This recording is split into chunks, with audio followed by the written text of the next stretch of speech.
¿Qué tal, chicos? ¿Te has enterado de que va a haber una guerra civil en Estados Unidos a costa de Texas? ¿O de que va a haber una independencia del estado de Texas por algo que tiene que ver con la frontera en la entrada de millones de migrantes ilegales a través de la frontera con México en el Río Grande? No te preocupes, has venido al lugar adecuado para saber qué demonios ha pasado. Esto necesita bastante contexto, ¿vale? Así que stay with me a little bit y yo te lo explico todo con detalles. Hace décadas ya que la frontera entre Estados Unidos y México es un desastre. Entra muchísima gente de forma ilegal. A mí no me gusta usar el concepto inmigrantes ilegales, es inmigrantes en situación irregular. Hay otros que entran pidiendo asilo por derechos humanos, derecho internacional y demás. Estados Unidos tiene cierta responsabilidad para lidiar con solicitantes de asilo. Tiene que haber un proceso legal para aceptarlos o no aceptarlos. En muchos casos hay gente que entra en Estados Unidos solicitando asilo y mientras está llevándose a cabo el proceso judicial, esa gente se deja a su suerte por Estados Unidos. Es decir, pueden irse con familiares que tienen en Nueva York o en Los Ángeles y vivir con ellos hasta que se resuelvan sus casos, en este caso sus solicitudes de asilo. Esto ha generado muchísima controversia a lo largo de los años en Estados Unidos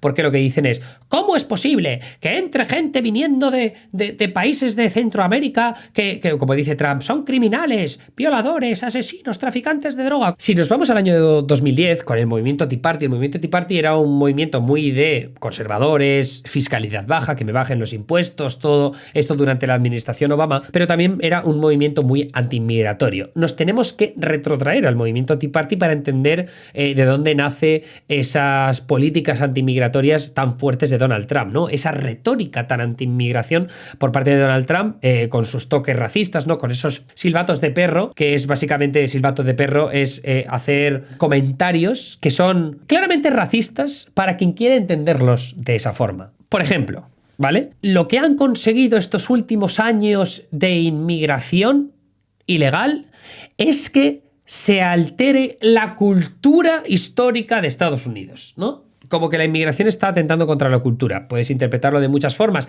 pero quien sea seguidor racista de la persona que ha dicho ese comentario sabe perfectamente que eso es un comentario sobre que, oye, hay más gente con un color distinto al mío que es el blanco. Donald Trump sacó las emociones más turbias del electorado que terminó votando por él y eso ha seguido teniendo un apoyo bastante fuerte a lo largo de los últimos años. Es decir, hemos visto que el movimiento antiinmigración que venía cociéndose desde hace mucho más tiempo que en los años 2010, ¿no? Pero que sobre todo empezó a tener una fuerte presencia en los movimientos políticos de Estados Unidos a partir de 2010, bueno, eso ha seguido estando muy vigente. Y además viene acelerado porque los movimientos migratorios también se han acelerado. Desde Centroamérica y desde el resto de Latinoamérica, con las crisis que hemos visto en países como en Venezuela, con las crisis de seguridad que se ha visto en el Triángulo de Centroamérica o con las crisis de violencia como los que se han vivido en México en los últimos años, México ya es menos importante en lo que refiere a la cantidad de migrantes que vienen desde ese país hacia Estados Unidos, pero en el resto de países sí que ha sido muy destacado. Todo eso ha provocado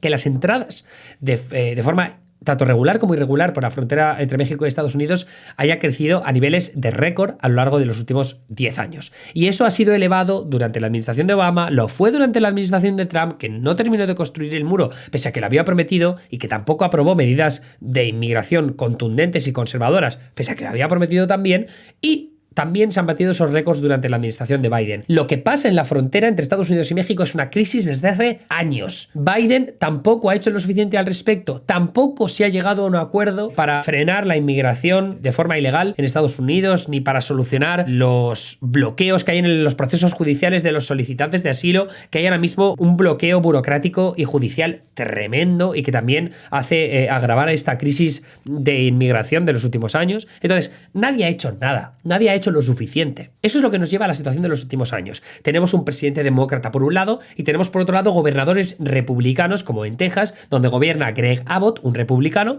que ha sido una persona muy antagonista de la administración Biden. ¿Por qué? Porque lo que ha hecho Greg Abbott es criticar a la administración federal que se encarga de los controles fronterizos, y esto va a ser importante para más adelante.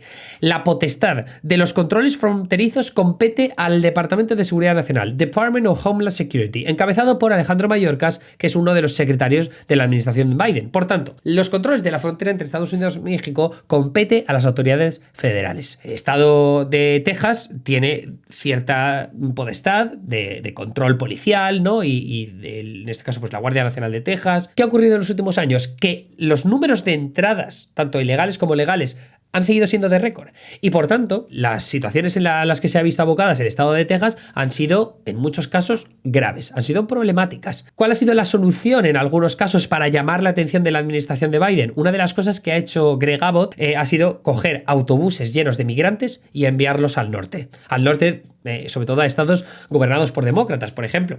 El Distrito de Columbia, donde está Washington DC, por ejemplo, Massachusetts, Martha's Vineyard, ¿no? Una isla repleta de gente progre, o la ciudad de Nueva York. La ciudad de Nueva York tiene una crisis súper heavy de migrantes desde hace meses. ¿Por qué? Pues porque Greg Abbott y otros gobernadores han enviado autobuses llenos de migrantes a la ciudad para que sea una ciudad progresista la que tenga que lidiar con esos migrantes. Es una forma de demostrar a los gobernadores demócratas del norte que, oye, la crisis de la frontera es real y de que nos tachéis de racistas, de deshumanizadores y tal por criticar las políticas fronterizas de Biden no significa que no siga siendo una crisis, ¿no? Sí, puedes seguir llamándome racista, pero esto es la situación con la que tengo que lidiar aquí abajo en el sur, lidia tú con ella ahora. Y eso es lo que le está pasando a Eric Adams, el alcalde de Nueva York, que ha alzado la bandera también diciendo: Biden, cabrón, haz algo porque aquí se está liando la de Dios, no tengo los recursos suficientes, tenemos una crisis de 3 pares de cojones por la cantidad de migrantes que nos han enviado. Entonces, por un lado, retratar la hipocresía demócrata es muy válido y está bien, y lo han hecho, ¿no? Y que Biden no ha estado haciendo lo suficiente también es muy válido. Ahora, a mí me parece completamente deshumanizador coger a gente que viene, en muchos casos, en situaciones desesperadas, buscando una vida mejor, que huyen de la violencia, de la pobreza, y que cuando vienen aquí los usas como un puñetero peón, peor que un peón, para tu juego político. A mí eso me parece una locura. Y no es lo único que ha hecho Greg Abbott en lo que refiere a la deshumanización de los inmigrantes. Pero es importante conocer ese contexto para que sepamos las jugarretas de, por un lado, la administración de Greg Abbott en Texas y de otros gobernadores republicanos como Ron DeSantis, que también ha hecho cosas parecidas. Y luego también, por un lado, la hipocresía demócrata, pero también la inacción de la administración de Biden, que no ha hecho lo suficiente en lo que refiere a reforma migratoria o a lidiar con la crisis en la frontera, ¿no? O sea, la misma crisis que tuvo Trump durante su administración, con la separación de familias, recordad, ¿no? La que se lió también en la frontera, con centros de detención llenos hasta la bandera. O sea, esa crisis la teníamos en la administración de Trump, la tenemos incluso más grave ahora durante la administración de Biden, pero sin esa separación de familias, por ejemplo, ¿no? Que vimos en su momento. Lo que ha pasado ahora tiene que ver con una decisión que tomó Texas, el estado de Texas, con Greg Abbott a la cabeza, de poner concertinas para impedir la entrada de migrantes de forma ilegal. Lo que ha ocurrido es que la administración federal, en este caso el Departamento de Seguridad Nacional, ha dicho: Estado de Texas, no podéis hacer esto. Nosotros nos encargamos del control fronterizo. Si tú pones concertinas, nosotros no podemos hacer nuestro trabajo. ¿En qué medida no pueden hacer su trabajo? Por ejemplo, algo de lo que se ha hecho eco el medio de comunicación Axios, ¿no? Después de una comunicación que les ha emitido el Departamento de Seguridad Nacional, es que hubo gente oficiales de la patrulla fronteriza que intentaron ir a ayudar a unos migrantes que se estaban ahogando en el Río Grande, intentaron llegar a ellos, pero no podían porque se lo impidieron las autoridades estatales de Texas. Que, repito, son funcionarios, o en este caso agentes estatales, a los que no les compete el control fronterizo. Esto es gravísimo, porque de nuevo estás jugando con las vidas de personas para hacer tu juego político acerca del control fronterizo.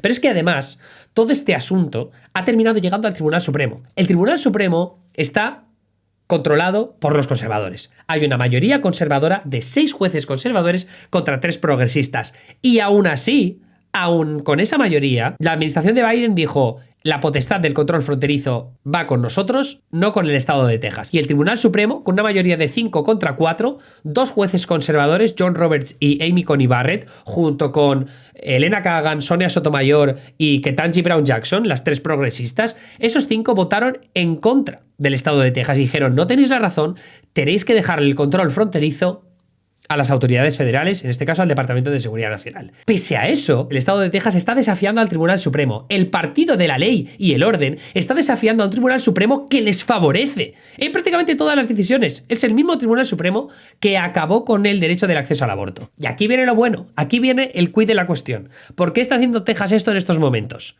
Y es muy sencillo.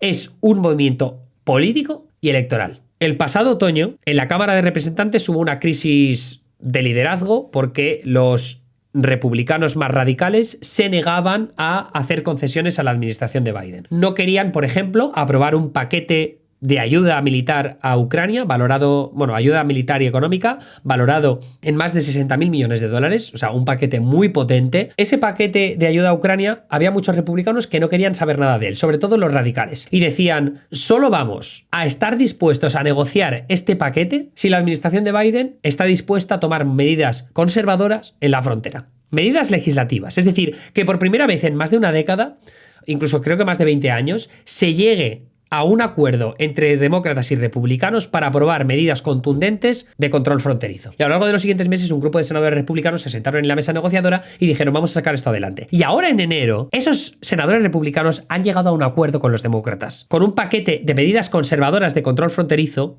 a lo que se suma el paquete de ayuda militar y económica a Ucrania, y han dicho, ya lo tenemos. Sin embargo, los congresistas republicanos radicales han dicho, ni de coña. Ni de coña, no nos es suficiente.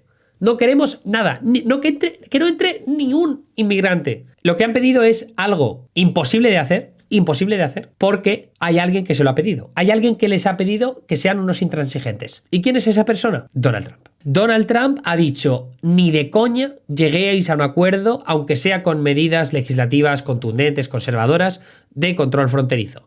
No lleguéis a un acuerdo con la administración de Biden, porque si llegáis a ese acuerdo, le dais una victoria legislativa a Biden en el tema que es mi bandera de campaña, que es la inmigración. Hay una posibilidad de acuerdo que no se está queriendo llevar a cabo por una cuestión puramente electoral, que es darle a Trump un tema de campaña para ganar las presidenciales de 2024. Así que ese es el asunto. That's the tea.